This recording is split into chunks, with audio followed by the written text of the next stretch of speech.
Get ready to take a flamethrower to the official narrative and learn what the elites don't want you to know. You're listening to The Tom Woods Show.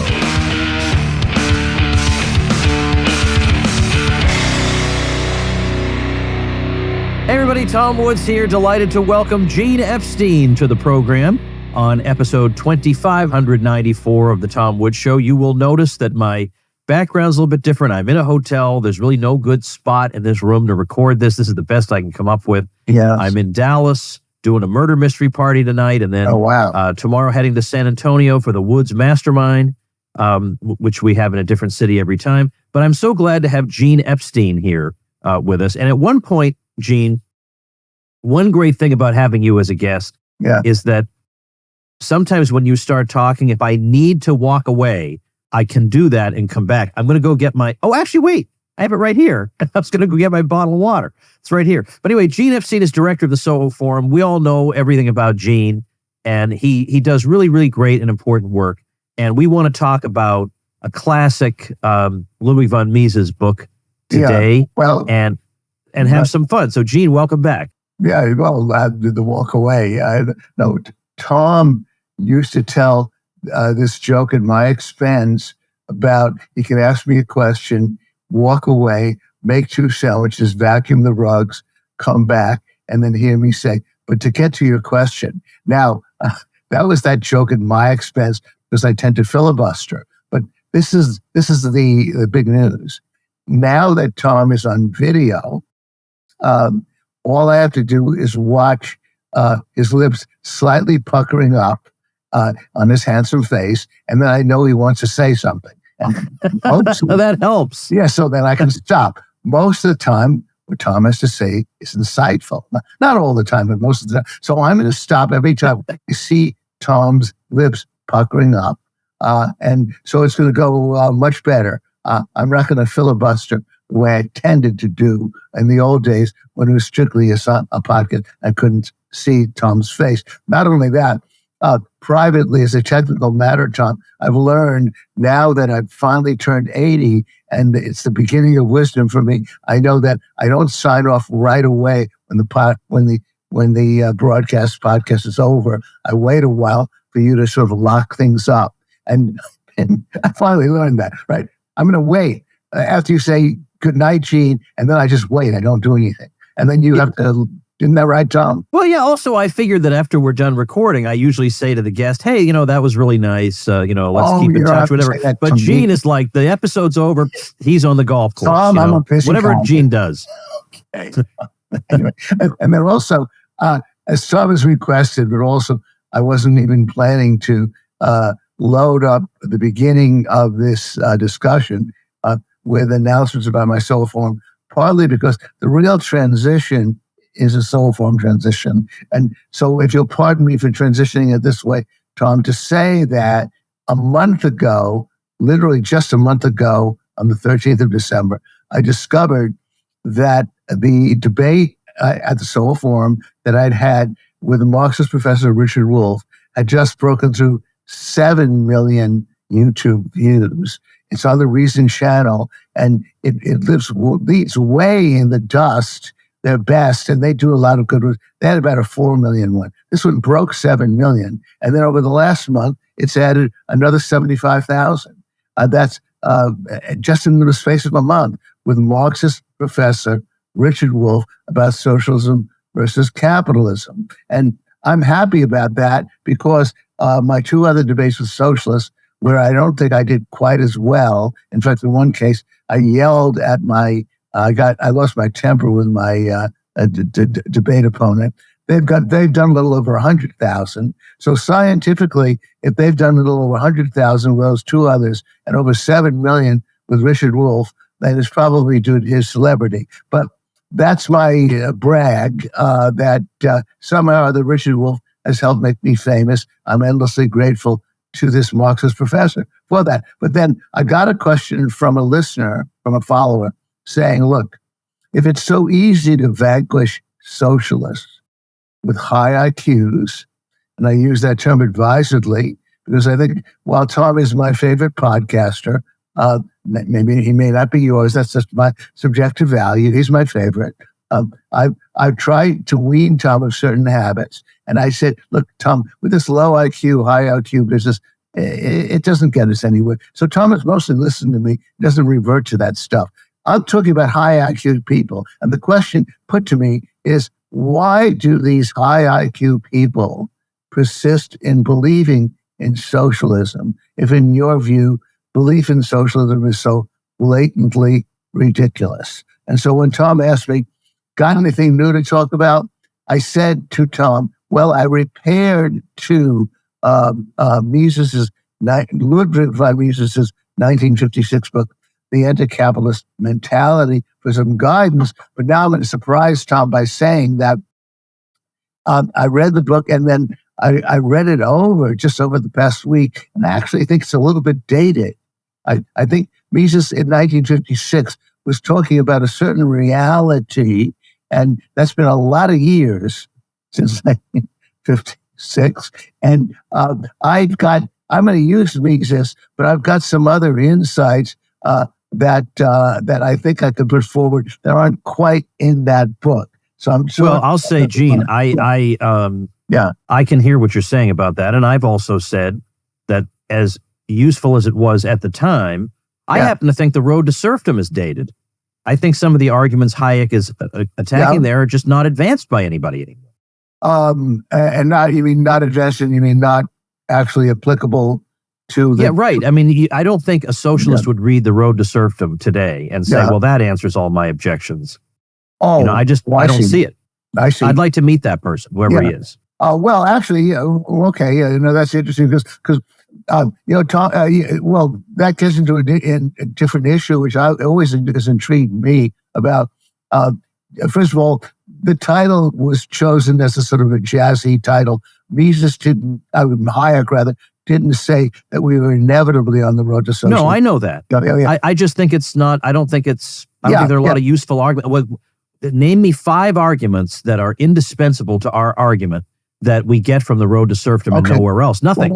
Well, that's interesting. That's interesting because, by the way, I'm going to mention once again, as I often do, a Hayek's book called The Mirage of Social Justice, published in 1976, which was the second volume in his series.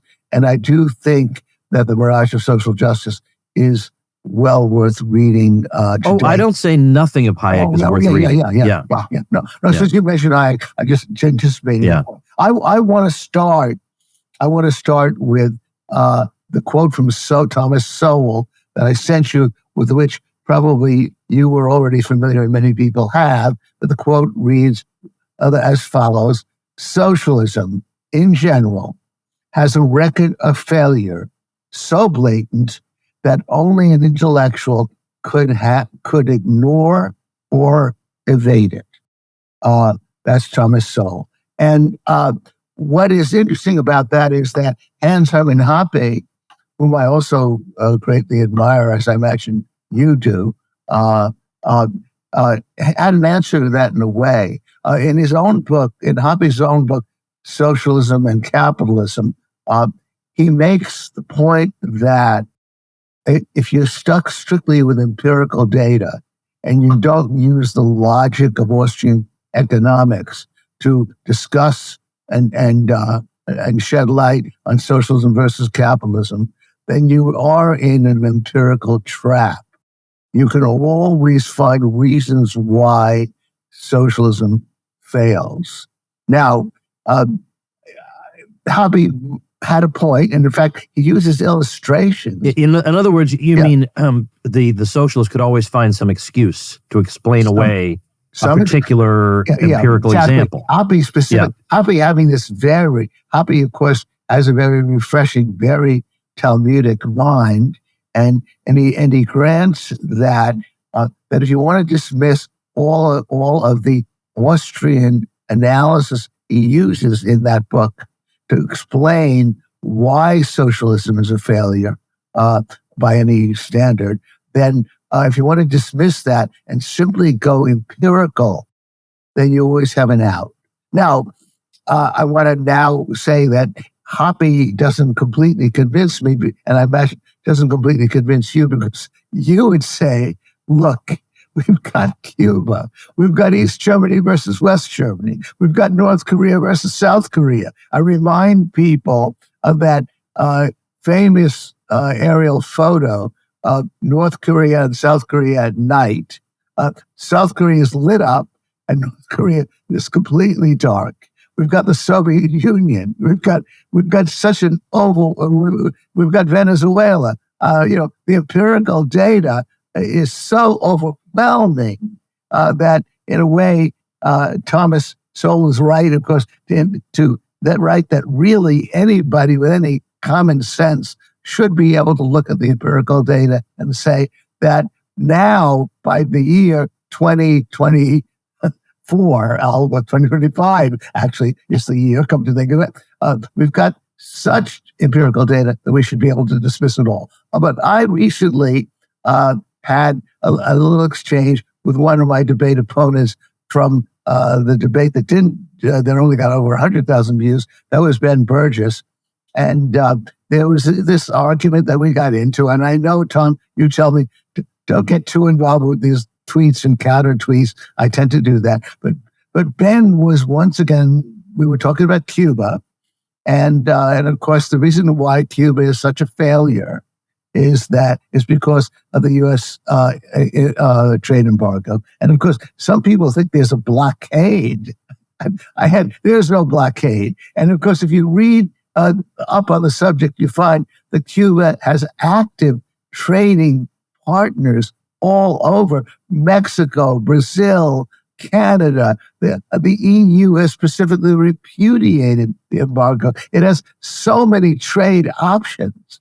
And yet, I couldn't convince Ben Burgess, obviously, that it can't keep falling back on that excuse. I granted, I said, look, it would be a little bit better, it would be better off if it could trade actively with the U.S. But are you really telling it sells sugar to the world? It shouldn't have any trouble. So therefore, all I'm really trying to say is that certainly the modest IQ people and not the really high creative IQ people, because should recognize that the empirical data is overwhelming, and it only takes the high IQ people to think of every possible excuse. Of course, let me review, of course, what Milton Friedman pointed out, that history offers us controlled experiments: West Germany versus East Germany, North Korea versus South Korea, the same nationality, the same culture. And yet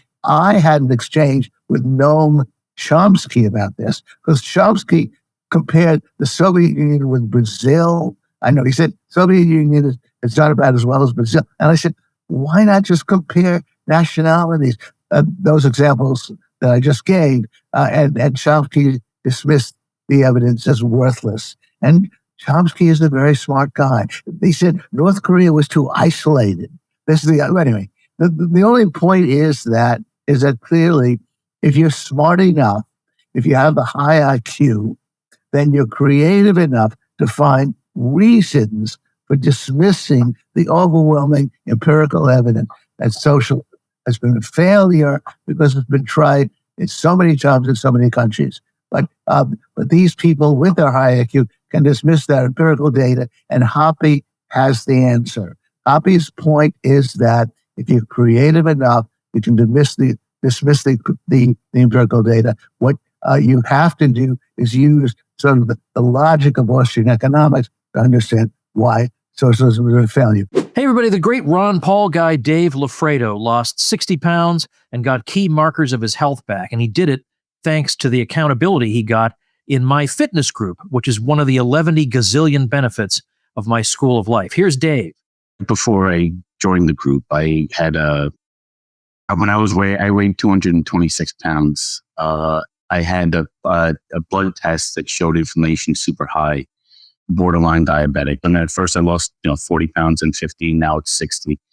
My blood test came back almost perfect. I've done diets before, and I've done diets that, had worked, but then you kind of, you fall back and you fall off. And there were times where I fell off the diet here, but It was just a matter of sending me a rocket chat message to somebody in the group or to get onto the group and say, hey, this is where I'm struggling.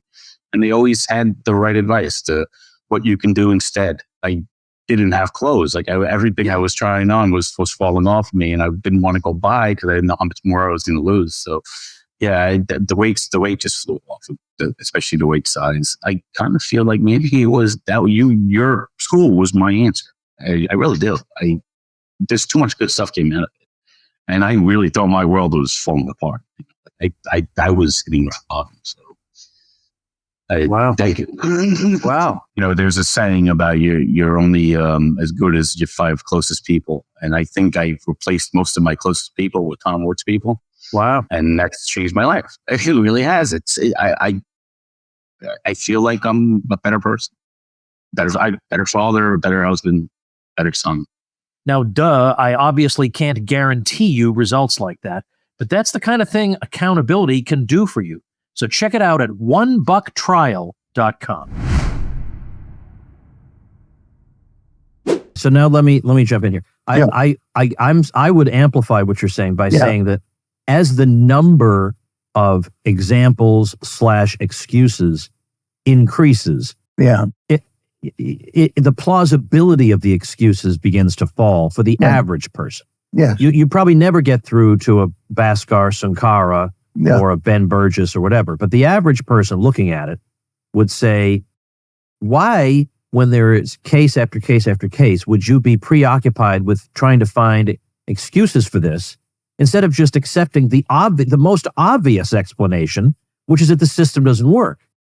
Now, let me add, I think the main thing. Oh, yeah. Okay. The main reason behind why it is that these people can't accept this is, maybe there's a little bit of Joseph Schumpeter in my answer, but I do believe that the intellectual class can't abide the idea that society, or at least buying and selling, the process of exchange, production, can take place without their intellectual input, without their insights, without them running things, without them being quote unquote in charge. It just kind of works on its own.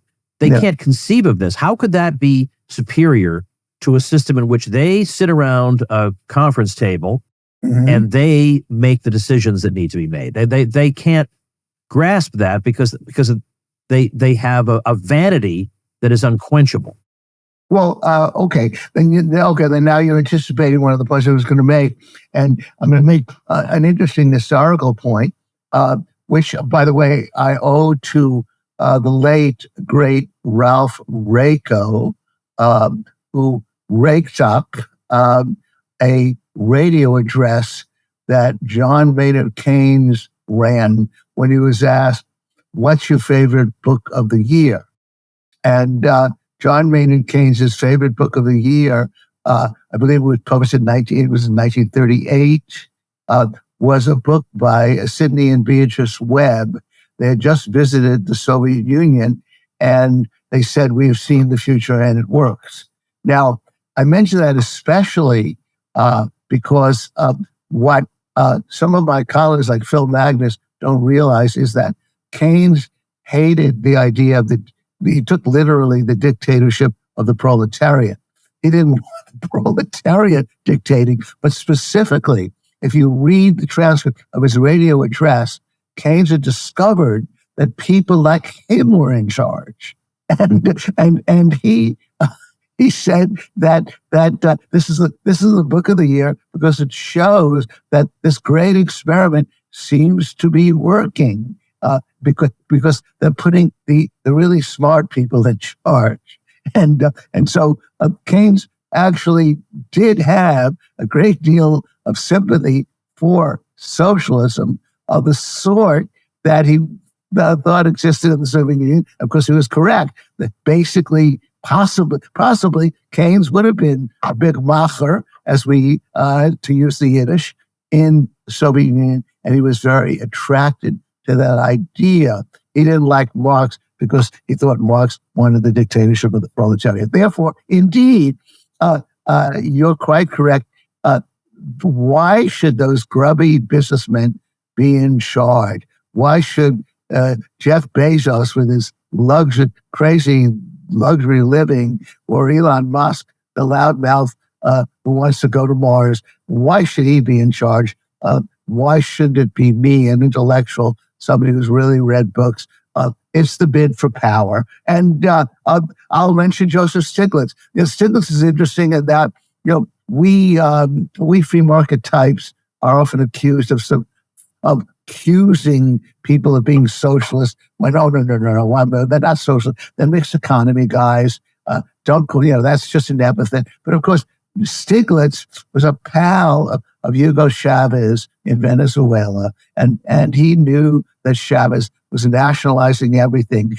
It's an interesting sort of balance. Stiglitz might have said, capitalism for a little bit of capitalism for the U.S., but wonderful things that Chavez is doing in Venezuela of a socialist nature, I completely endorse.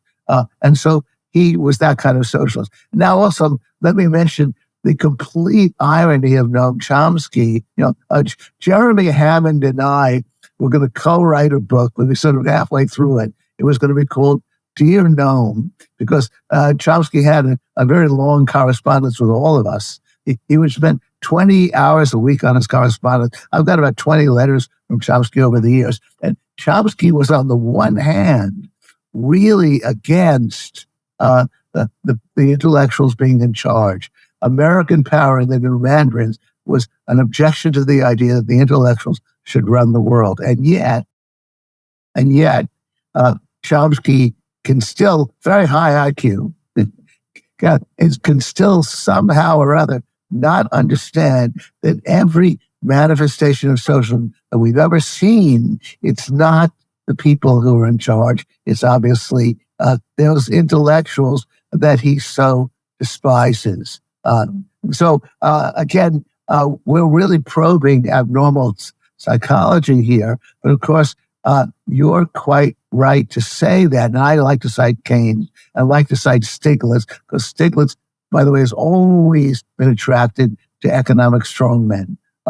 He loves that sort of thing. And of course, he feels that he should be running the world. And of course, he feels that if only types like him had been running the economy in 08 and 09, we wouldn't have had the greatest recession since the Great Depression. So indeed, it is indeed the bid for power that motivates so many of them.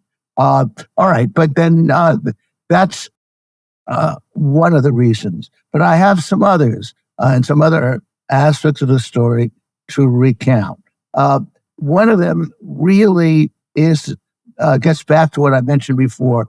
Hayek's book, The Mirage of Social Justice, which I discovered was already anticipated. That was published in 1976, but already anticipated by Mises.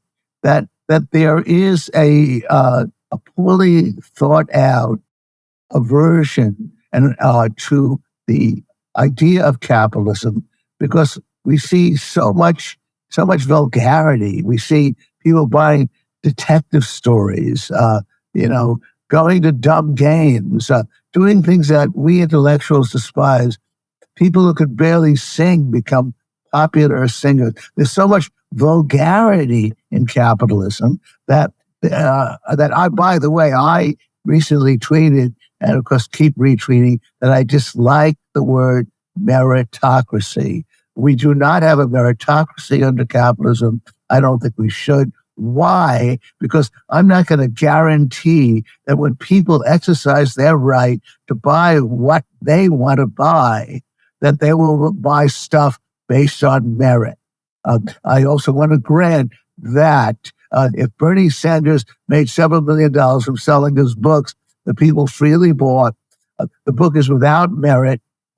Same with Thomas Piketty, but I can't deny them their money. They publish books without merit. So what we have under a capitalist system, if it works well, is the word I prefer: competence.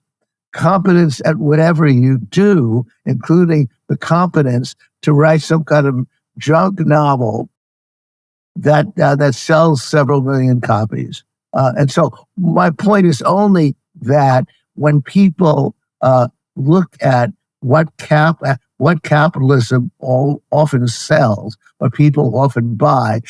Dave Smith, by the way, used a good joke in introducing. Dave was my go-to warm-up act. Now he's gone on to bigger and better things. But he got the audience's ire up when he said, you go to Times Square, and of course, you see nothing but disgusting, vulgar capitalism. So you socialists are right. But then some poor guy from Africa is in Times Square, and what does he say to himself? Food everywhere. And the audience started to shut him down. The only point is that there is a kind of a visceral dislike for the kinds of things that the masses buy. That they don't go to Beethoven concerts. They go to often the crappy sort of heavy metal concerts. All of that, you and I cannot deny. I hope you don't use them. Look, there are some people who are meritorious. But by the way, perhaps the most meritorious guy I know, who is a libertarian colleague, is really is Scott Horton. But he doesn't make as much money as some other people do. He doesn't get quite the attention that some other people do. So therefore, merit and money do not correlate under capitalism. And we've got to assert that. And that's what Hayek said in the rise of social justice. And then, of course, obviously, if you inherit money from Bernie Sanders, you're Bernie Sanders' kid, or you're Thomas Piketty's kid, and you inherit the millions that they made, you didn't inherit it on merit. But of course, they had the right to the money. They have a right to do what they want with the money. And therefore, it's freedom that we're talking about and competence that we're talking about. We want competent people flying our planes. We want competent people performing surgery. We want competence. And I'll occasionally use the word merit. Tom, you merit your success, but that's just about you, Tom. It's not about the system itself. So again, they are put off by the vulgarity of capitalism, which means they're put off by the vulgarity of the masses exercising their property rights to buy whatever is of value to them, and it may be of no value to you, me. So I imagine you agree with that point, Tom. Or you have anything? I don't see your lips puckering. Well, I do agree with that. Yeah. But yet, isn't it funny that in this day and age, when we think about the kind of cultural elite that would look down on the masses for their vulgar choices, all they do is make vulgar choices. This very elite, that's all they do. Everything they produce is vulgar. Now, not everything. I mean, we still have, the odd symphony conductor and stuff like that. But so much of what they produce, the masses are just taking what's being given to them by these very people. So I think the number of people who now, on the other hand, I think there are people in the art community who are, let's say, producing art that the average person would consider to be unattractive, even laughable. Yeah. They look down on the masses, not because they have an undeveloped aesthetic sense, but that they're too unsophisticated to understand modern trends in art. Yes. And this is all wasted on them. And so, and under a system of free exchange, which is buying and selling and voluntary gift, you're not going to do as well as an artist producing things that everybody hates as you would in a system where the money comes not from satisfied customers, but from places that read your grant application. Yes. And by the way, you can still have that in the private sector. You can still have that in the market economy. Hey everybody, let's take a minute to thank our sponsor, Persist SEO. If you're getting buried by your competition online, then build your brand, your reputation, and your lead flow with digital marketing by Persist SEO. If you're a small local business trying to compete against large companies in the service industry, then increase your visibility with Persist SEO. What if you have low or no leads coming in on a consistent basis? Well, then website search engine and conversion optimization can help move the needle to a more prosperous business model for you. Are you tired of cold calling and networking? Use your website as a lead generation engine. What if you're not showing up for your services in the search engines? Well, get found with Persist SEO Expert Search Engine Optimization.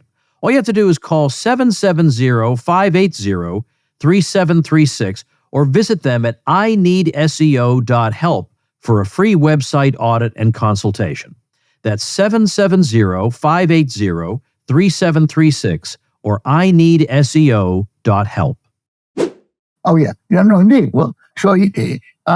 Indeed, obviously, the artists do get a considerable amount of support, of voluntary, philanthropic support from the private sector, way out of proportion to the market for their work. But of course, so many of them are entitled people. My wife, by the way, whom you've met, has exhibited on 5 continents. She's a very accomplished artist, but she's also a self-reliant Japanese woman, and she knew that she could never support herself through her art.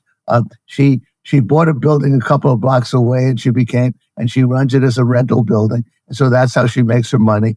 And she has not an ounce of resentment about that part of it. Although I would also add, by the way, there is a bit of an irony.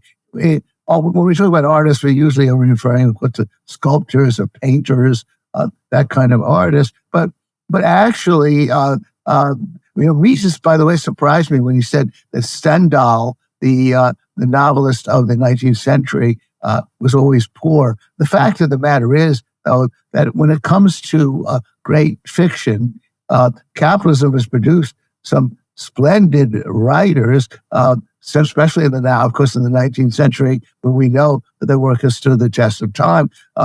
But although Trollope was a very fine writer, he had to make his money working for the post office. But Balzac made money. Dickens became quite rich, and most of the accomplished novelists that I read and like, Updike, Philip Roth, made a pretty good living from their work, although not quite as much as Tom Clancy. So it isn't all a horror show with respect to art. But indeed, the masses don't want to buy your work, but you feel that you are entitled to force them to pay you via the government, even though there is plenty of philanthropy for you, but it's never enough. And of course, their sense of entitlement is very obvious. I've met many of these people, but of course, they don't respect people's freedom to buy whatever stuff they want to buy. And if they don't want to go to a Beethoven concert,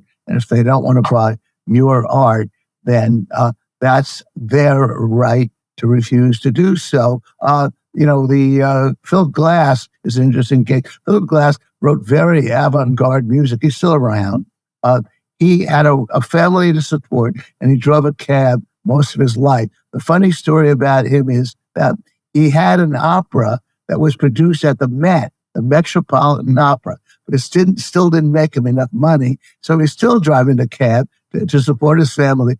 A woman in his cab looks at the nameplate and says, "Young man, you have the same name as the guy who wrote the opera that I just attended the other night." But Philip Glass had the self-respect to recognize that if he wants to make a living, he's got to drive a cab. If he wants to write music, he's got to moonlight. Finally, when he hit 70, he was able to make a living from his music. But he didn't think that the world owed him a living. And of course, that's the reason why so many artists tend to be strongly socialist, all because of that sense of entitlement. All right, let me go on to one other point, which I sort of sympathize with. I'm calling it the desire for family values. And of course, I guess it relates to vulgarity, but really it's a broader point. And being 80 years old and growing up in the 60s, I was smitten with it as well. The idea that we don't want to live in the impersonal world of the division of labor. We want family values in everything we do. We want the tribe, the hunter-gatherers that Hoppe wrote, by the way, so eloquently about. The 100 people in our tribe, they're all our friends.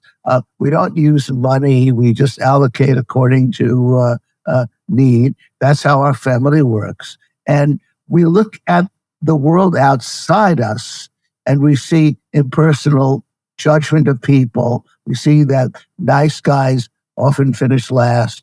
We don't like that. And so we want the world to be run according to family values.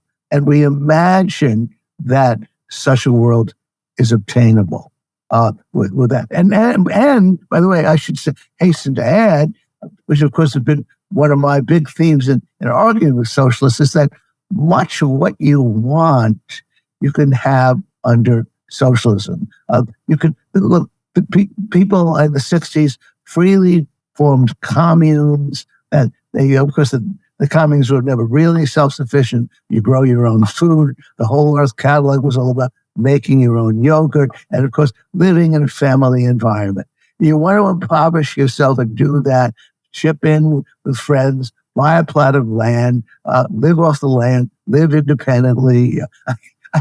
I gather the libertarian Thomas Massey does something like that. And when he describes all that he does, I find it completely daunting. I couldn't possibly live that way. But again, I return to the point, which is that there's a visceral feeling that somehow or other in a world that benefits from the division of labor, we can bring about family and tribal and communal values that permeate all of society, rather than the situation in which we obviously, as the classic line goes, we obviously have no idea who has made that pencil that we're using, the pencil being the usual, that popular example of the division of labor. The person sells the pencil doesn't know. It's a whole network of impersonal relations, and it can often be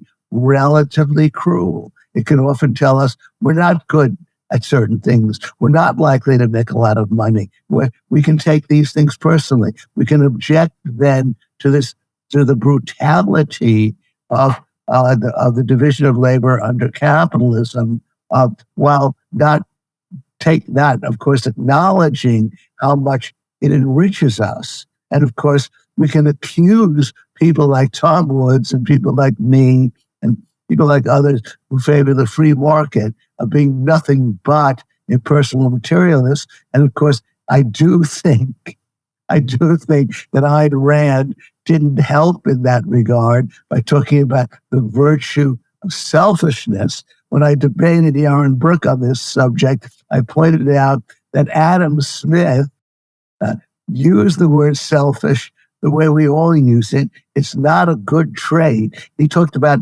self-interest. We want people to be self-interested because we want them to be interesting people, but we don't want selfishness. And Thomas and Adam Smith used the word selfish in his book, The Theory of Moral Sentiments, to mean precisely something pejorative, claiming in that particular context, by the way, that howsoever selfish some people are, even the worst brigand, the worst thief, has a certain amount of compassion. So, of course, we want compassion, and we know it exists in plenitude. We want to love our families.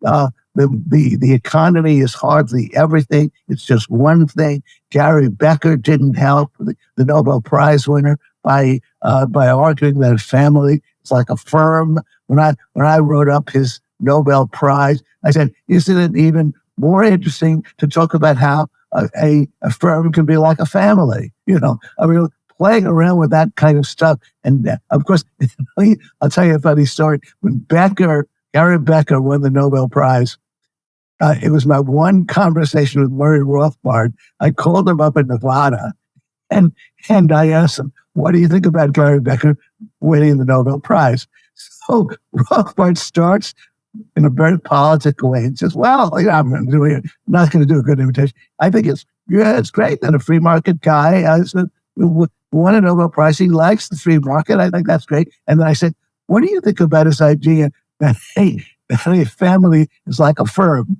And Rothbard said, I think it's nuts. I think it's nuts.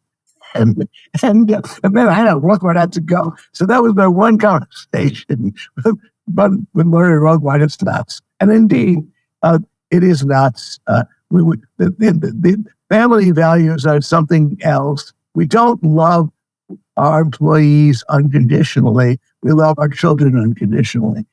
And so we have to compromise. And of course, there's no question, though, that all of those people, those communards who wanted family values, they obviously had cars. They obviously used the division of labor to a great extent, and they could never really achieve what they claimed they wanted anyway. So, of course, they're hypocrites. But I do detect, and I'll mention, I think in a way that my conversations with Bhaskar Sankara are such that really viscerally, that's what the name of his desire. He wants the world to be like a family. Any comment from you on that, Tom? Well, no, I think I think your answer to this is pretty good, but I have a related thing. Yeah. Which is the same kind of people who might be worried about what you're talking about. Their argument would be, and so I want to raise this, and then I want to raise one more, and then we should probably start to wrap up. But, oh, really? Okay. So, why? Do you have a whole bunch more? Well, I always do, Tom, but that's okay. All right. Well, then just give me short answers to these. Okay, Tom. No. Short answers to these. I gave you my priorities. Well, I ain't Joe Rogan, you know? So here are the two things. The first one would be, they would say that this generation isn't going to do as well as previous ones because housing prices are so dramatically higher than they were in the past. Healthcare prices are so dramatically higher than in the past that this combined effect is really quite devastating. Yeah. Now, let's grant, I've had Brian Kaplan on, and he makes a very plausible case that you get rid of these absolutely idiotic, anti-human interventions and regulations in the housing market, and you slash housing prices in half just like that. Build, baby, build. Right. He makes a very plausible case. Yes. But I think in the past, I think it was easier to make our case because it was obvious to everybody that each generation was clearly and indisputably ahead of the previous one, so that the market was able to keep ahead of all the attempts to hamper it. Yeah. But now people are wondering if maybe it's met its match. And so now what happens is the Fed causes problems, federal government causes problems, and people say capitalism doesn't work. And that now, particularly you hear this on the right wing, that obviously now we just need to impose policies that are going to help the middle class, doggone it. Now, what do you say to those people? Well, I am a huge fan of a book called The Myth of American Inequality. Now I'm forgetting the name of the guy who did much of the work. Phil Graham, the ex-politician, has his name on that book. And what is one of the main findings of that book? Picking up all of the data that in 1967, among the bottom fifth of the population, 2/3 of them had jobs. Now switched to 2017, just as tight a labor market as we ever had, and only 1/3 of them have jobs. 2/3 in 1967, 1/3 today. Thomas Sowell has written about this as well. The fact of the matter is that, unfortunately, it requires a subtle argument. But the fact is that that some of our colleagues, in my view, underestimate, first of all, the entrepreneurial capitalism that does exist. The old mantra, Tom, come on, you've got to be familiar with this. Oh, a single salary could support a family of four in 1960, but not today. You've heard of that, Tom? No, of course. Of course, you've heard that. Of course, you know it's ridiculous. If you want to actually replicate the lifestyle in 1960, then you'll almost never make a long distance call. You'll never ride on a plane. You won't have any air conditioning. You'll have a much smaller house. But my only point is that all of these problems that you're speaking of have to do with bad calculations from government. By the way, inequality, has not widened. If you actually do a full analysis of the subject, if you actually take the government numbers and correct them, but I do. So what I'm trying to address, Tom, is that yes, you're right that it requires more of an argument to show that we still have enough capitalism so that most of those over 30 are living better than their parents did, even though progress has slowed. And we have enough arguments to show that to the extent that progress has slowed, it's all attributable to government. The explosion of the need to have a college degree to become a policeman, for example, or the increased cost, the rise of restrictive licensure, the fact, getting back to Build Baby Build, the fact that it's so expensive people to move to areas where the rents are very high and therefore take advantage of higher paying jobs in other cities. So therefore, I guess you're right that it takes more of an argument, and it takes the kind of data that you find in that book that Phil Graham helped write, that in fact we're living better. And that, look, what did Thomas Sowell say? Thomas Sowell, I'll quote him, Thomas Sowell pointed out that the decline in poverty among Black people was far more rapid in the years leading up to the advent of the Great Society than when the Great Society came into being. And so everything has been slowed down by by government.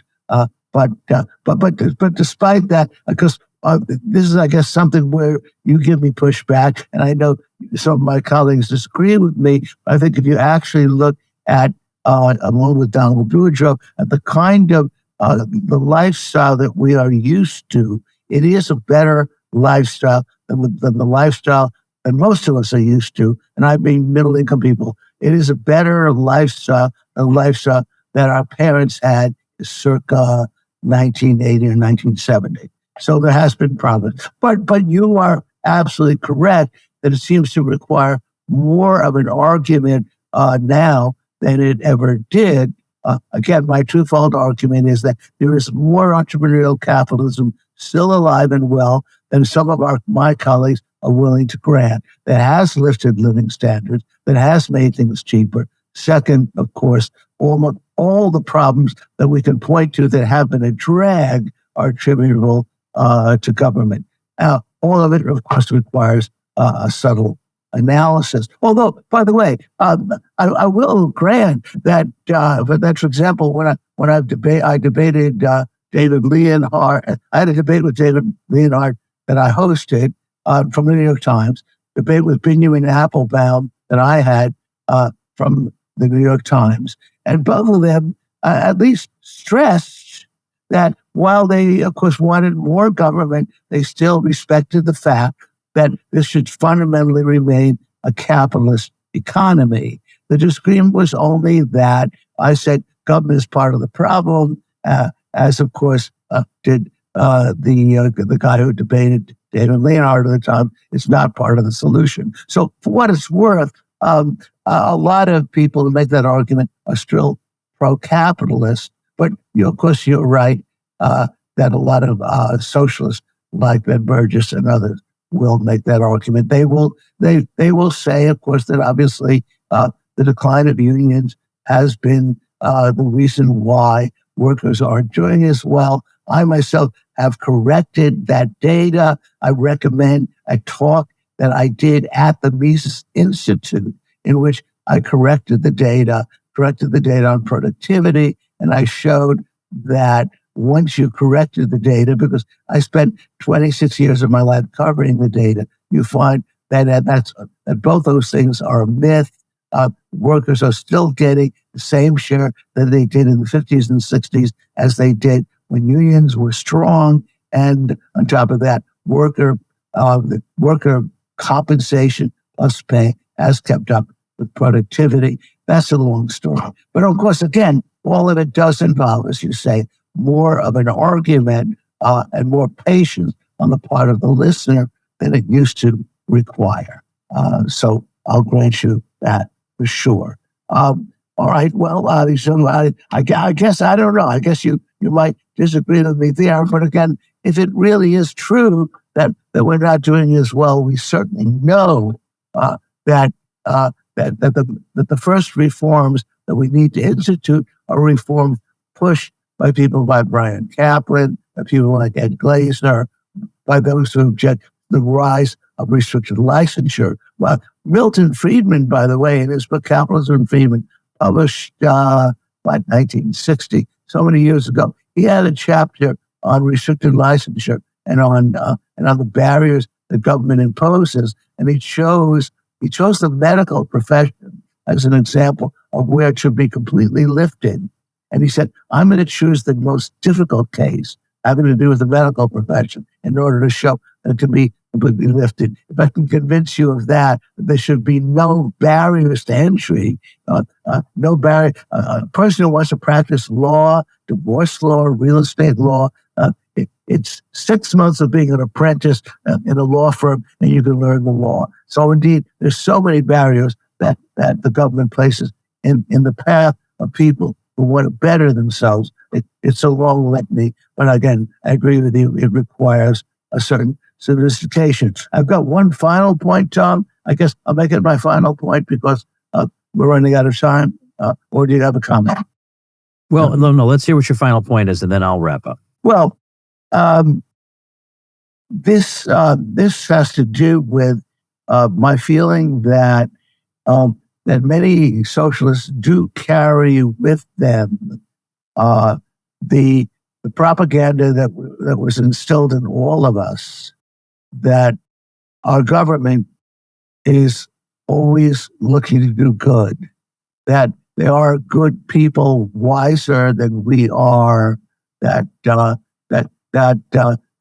we shouldn't fear our government. We should only fear the capitalists. I mention that because the main objection to one of the obvious objections, I said main, to this idea that there should be worker elected councils in each state, essentially politicians making the democratically elected decisions about what to produce, that they can be trusted to respect minority taste. They can be trusted to allow you to make a living. They can be trusted to allow companies to publish Scott Horton's books.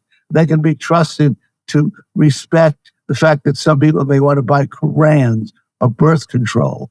But obviously, that of course, that was one of the transitions I made from being a socialist to being a capitalist, is that I recognized that in a world of scarce resources, the government will have to allocate those resources according to the principles of scarcity, but there's never enough to go around.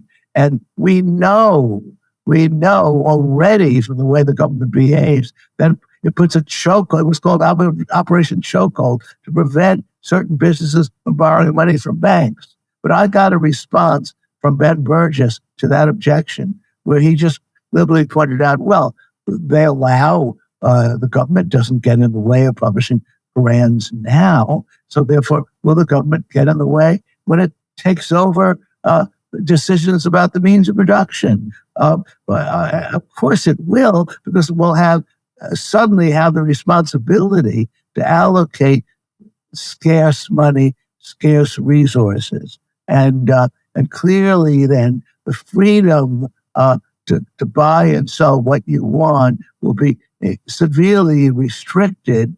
And yet Ben Burgess took it for granted that the government is filled with civil libertarians who are going to satisfy private wants. Obviously, of course, the other clear problem is that they're never going to know what Jeff Bezos or Elon Musk or Sam Walton is cooking up about new ideas. And of course, they're not gonna like new ideas because that disrupts society. So my only point is that I was startled when I heard this from Ben Burgess, startled that he simply said, well, look, we have a whole variety of things right now, and the government doesn't get in the way, and therefore they won't get in the way under socialism. And I don't know if I was able to respond adequately, because I said, no, you're going to give them the power over the purse, the direct power over the purse. And I think that, again, what I was facing was this idea that we're going to put good people in charge. And I guess that's something he learned in school, that good people are in charge of our government. So I think that's another limitation of the socialists, of this highly intelligent, high IQ socialists that I have encountered. To take a minute, though, on a completely unrelated topic, to update us on what's going on at the Soho Forum. And if you're tempted to turn it off now, don't, because even if you're listening to this after these events have taken place, you can always hear the recordings on the Soho Forum Debates podcast. That's right. Well, in the month, a month ago, I passed 7 million views, and now I checked about socialist debate, and now it's at another 75,000 views over the past month. It's unbelievable. All credit to Richard Wolff for making me famous. But thank you very much for giving me the opportunity to announce that in late January, January 27th, Monday, January 27th, we're going to have a debate that I was initially a little bit reluctant to do, but certain elements pushed me on it. It's about what President Bukele is doing in El Salvador, having turned El Salvador into the most dangerous place in the world, into one of the safest places. And so, is he doing good, or is he doing bad? And I'm surprised, by the way, that debate is selling out. So go on bsoulforum.org if you want to attend that debate in downtown New York City. Now, in February, this is a big breakthrough. One of our funders has wanted us to go to college campuses. There was a university where I was going to do this El Salvador debate because there were a lot of Latino students in the area. This is the university in Boston. I won't name it, but the powers that be at this university vetoed it at the last minute about El Salvador because it was too controversial. That's the level of intellectual curiosity that you find at an eminent university in Boston. They didn't want to do a debate about El Salvador. And so I'm doing it in New York. But I had a breakthrough. I discovered that Dartmouth College has something called the Dartmouth Political Union, and they run one-on-one debates. And the president of the university actually champions this. Let's have debates on campus. And so, guess what? I'm going to Dartmouth in February, early February, in fact, because I wanted to be early enough for the semester for the students to appreciate it. And I'm bringing Scott Horton, who's going to do, and doesn't matter. His opponent is less well known. Scott Horton is going to defend his book, Provoked. And Scott's looking forward to it. He's going to fly to Logan, the airport, rent a car, bring his wife and child.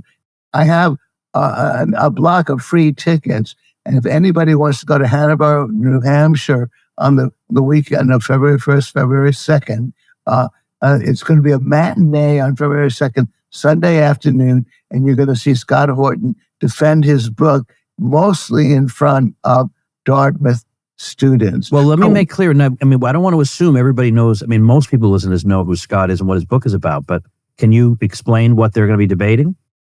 Well, he's going to be defending his book, Provoked, and how the U.S. brought the Cold War and the war in Ukraine to Ukraine. That's a bad rendition of the subtitle, but he's essentially arguing the Cold War really didn't stop with the fall of the Soviet Union. There were elements that continued the Cold War, and that's the broader theme. Cold War continues, and the war in Ukraine is just one of the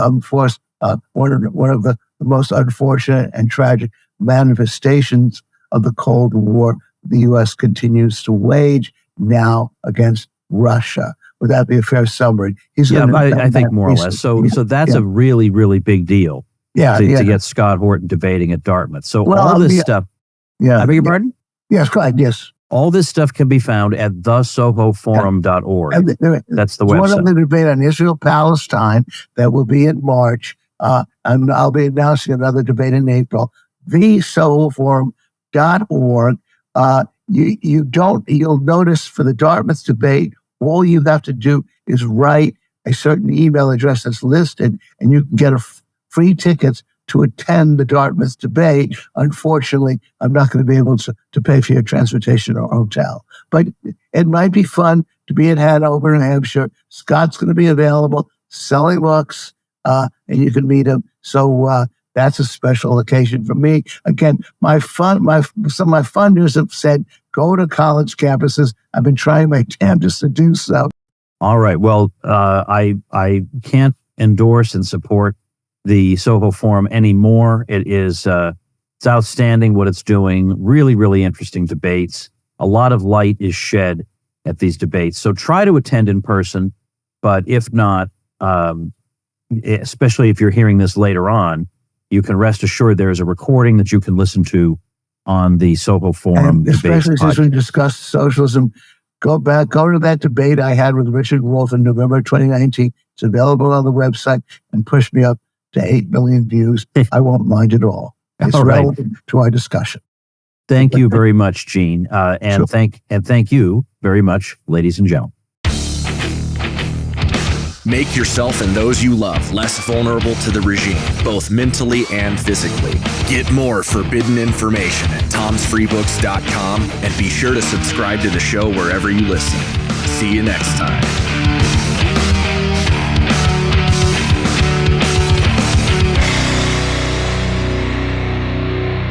Like the sound of The Tom Woods Show? My audio production is provided by Podsworth Media. Check them out at podsworth.com.